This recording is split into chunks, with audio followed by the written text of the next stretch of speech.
Hello and welcome to UDL in 15 Minutes, where educators discuss their experiences with UDL. I'm Loui Lord Nelson, UDL author and leader. Today I'm talking with Shelbi Fortner from Frankfort High School in Frankfort, Indiana, about her high school biology classroom where she implements UDL. More specifically, Shelbi's going to share how she helps her learners move toward becoming expert learners through the use of the framework to design her final exam. Hi, Shelbi. How are you? I'm great, Loui. How are you? I'm great. Will you share with us your teaching background, like what subjects and grades you taught, years, that kind of thing? Sure. I've taught high school science for almost 15 years. And a little over 5 years ago, I took kind of a professional risk that didn't really end up working out as I had hoped. But it forced me to expand my teaching experience by covering some extended leave opportunities at the elementary level. So I ended up teaching kindergarten for a semester and then fourth and fifth grade for about a year and a half. So what I originally thought was this huge mistake turned out to be one of the most enriching opportunities of my career. I would think so. Oh my Yeah, gosh. it was terrifying and then awesome, but definitely terrifying first. Um, Oh, so yeah. since then, I've returned to teaching high school science. I have mostly biology and advanced biology electives. I teach AP Bio, anatomy and physiology, and then sometimes some genetics. Okay, awesome. And we'll just dive right in. How did you learn about UDL? Okay, so a couple of years ago, I was selected as a Woodrow Wilson Fellow to earn an MBA in Education Leadership at the University of Indianapolis. And two of the other fellows in my cohort are teachers from BCSC. So shout out to Patrick and Bobby. Um, so Nice. my interest was initially piqued there by hearing about their experiences. And then the following year, Frankfort began exploring UDL, and I basically just was obnoxious and let anyone who mentioned it know that I think it's an awesome opportunity and that I wanted to be a part of it. That's So great. poor people just got sick of hearing about it and let me in, I guess. So then when our director of exceptional needs established this UDL core team of teachers to learn more about the UDL framework and kind of start implementing it in individual classrooms, like a grassroots initiative kind of thing, he let me in. So I've really only been at it for a little over a year. I super love the neurophysiology that goes into it, and I really like that kind of understanding of the framework. But as far as using it to design lessons in my classroom, I'm definitely a newbie. Yeah, you have, well, but you've really just taken it. You just hugged it. You just took that framework I've into your hugged it. I soul. like that. Yes, I've hugged it. You did.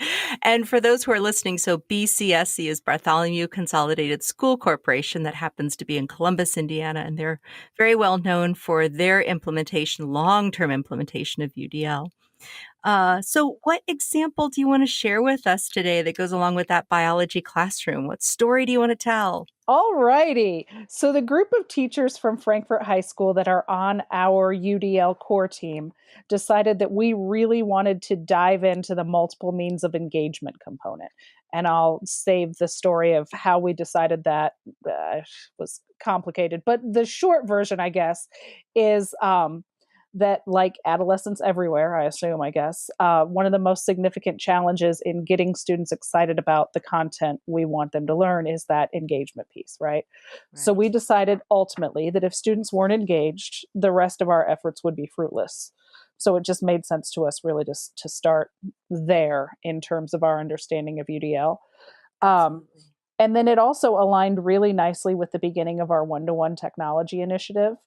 So the faculty at Frankfort High School had already had significant introductory professional development related to blended learning, excuse me. And our principal had really stressed that he did not expect nor want to see all students looking at a screen in every class every day.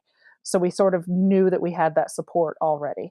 Um, so we were encouraged to find ways to use technology to enhance rather than replace our instructional strategies. And we really felt like the intersection of that technology rollout along with this UDL framework made that sort of top left corner the logical place to start, I guess. Yeah. And it worked out nicely that it sort of is right there at the top and on the left. So, we're like, oh, well, this is where we can start. So that's what we did.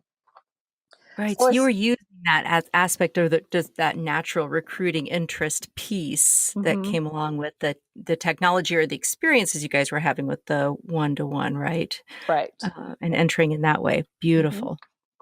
So I started to implement a couple of different strategies with my students. I opened up the requirements for one of the major projects that my anatomy and physiology students complete. And I developed assignment choice menus for my honors biology students. I really kind of dove into thinking, okay, so how am I going to get students more engaged in learning the content that I'm trying to teach them? Um, and it turned out that a lot of what I did really just meant loosening the reins and giving my students more liberty to learn through different types of assignments. So I devoted a lot of effort to that top left box of the graphic organizer, the one that was mostly about providing options for recruiting interest. And the more options I offered, the more it just seemed unreasonable to keep continuing to assess their understanding in the same way. I was giving students all these options for how to learn the content and how to practice using the content. So it felt incongruous to demand that everyone demonstrate their mastery of the content in the same way. So I wanted to open up the assessment options in the same way that I had opened up their engagement options. And Nice. that's when it got really messy for me.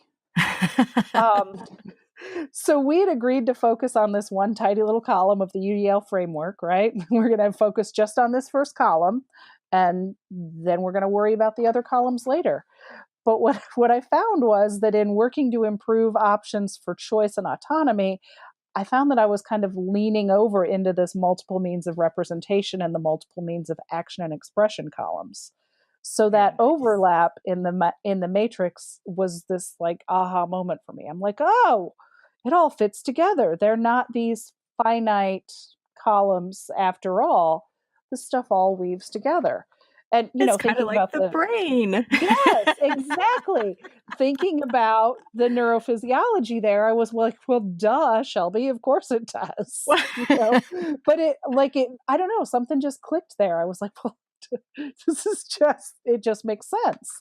Um, so at the end of the school year, I kind of mustered up my professional courage and borrowed some from you, Loui, and then from Frankfort colleagues. And I decided that I wasn't going to give that same old 100-question multiple choice final to my honors biology students. So that part was scary because these are kids who care about their grades, right? Sometimes more Right. than they care about learning the content. And their parents care about their grades, and nobody wants to go into the summer with a parent complaint on their back, right? Right. Nor do I want to spend the first night of summer finishing up my grades so I can make that deadline, right? So there's all kinds of reasons not to do this.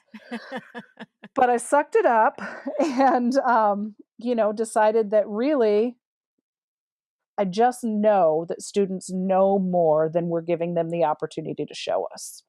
Right. We ask this question and we think about how we're going to key it and what is it that we're looking for. And we have these really specific ideas in our mind. And when kids don't regurgitate that really specific idea of what we want to know if they know or not, then we mark it wrong and we say, no, they didn't know that. They didn't master this content. So I wanted to find a way to find out really what they knew and sort of separate myself from and my expectations from those questions. Mm-hmm. So again, messy, right? Right. Uh, so I started by reviewing my goals from the beginning of class. And our students focused really heavily on using models to understand a few really critical biological processes. And so, in kind of reviewing that, I realized that I had repeated the disclaimer that such and such is a weakness of this model. It's really more like whatever. Um, like, for example, we constructed these DNA models that hung from the ceiling throughout the remainder of the year after we made them. Um, I really like this idea to reinforce base pairing rule and components of DNA nucleotides, but I wanted to add the element of different types of bonds that I hoped would smoothly segue into the process of DNA replication. So we used Mm-hmm. masking tape and Scotch tape. The masking tape I thought would be stronger and would represent the strong covalent bonds along the backbone or the sides of the DNA. And the Scotch tape, I thought, well, that'll be weaker than masking tape, and that'll be our hydrogen bonds down the middle. And it worked great until it started raining in the spring. And then there was all this moisture in the air. And so the masking tape, of course, let go and my DNA fell apart, which Well, is but you had a really nice not what I was. representation. Right. It was fantastic while it lasted. But then it gave us this opportunity to talk about weaknesses in this model that had constructed and how we could make it better.